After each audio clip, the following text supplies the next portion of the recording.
ಮಾರಮ್ಮ ಮಗಳೇ ವೈಯಾರಿ ಶಾರದೆ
ಸಂತೋಷದಿಂದಲೇ ಬರುವವಳು ನೀನು.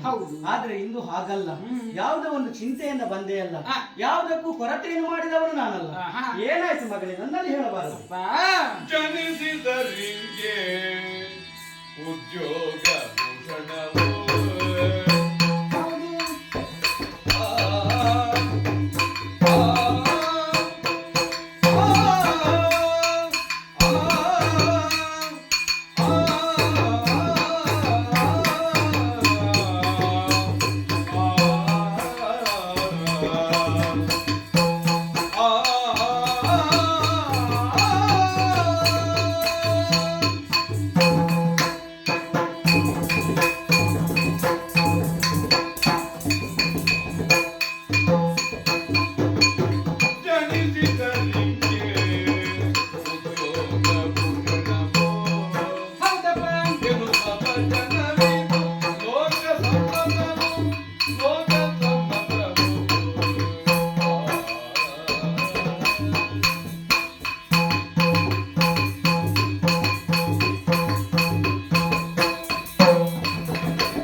ನಾನು ಕೇಳುವ ಮುಂಚೆ ಸಕಲವನ್ನು ಒದಗಿಸಿದವರು ನೀವಿದ್ದೀರಿ.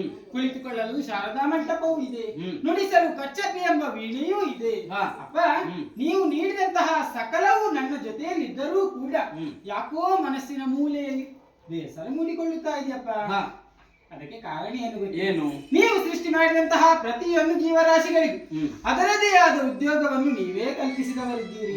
ಆದರೆ ಸೃಷ್ಟಿಕರ್ತ ಬ್ರಹ್ಮನ ಮಗಳು ಶಾರದೆ ನಾನು, ನನಗೆ ಉದ್ಯೋಗವೇ ಇಲ್ಲದಾಗಿದೆಪ್ಪ. ನನಗೊಂದು ಉದ್ಯೋಗ ಕಲ್ಪಿಸಿ. ವಿದ್ಯಾದೇವಿ ಪಟ್ಟವನ್ನು ಅನುಗ್ರಹಿಸಿದ್ದೆ. ಆಗಲಿ ಅಪ್ಪ.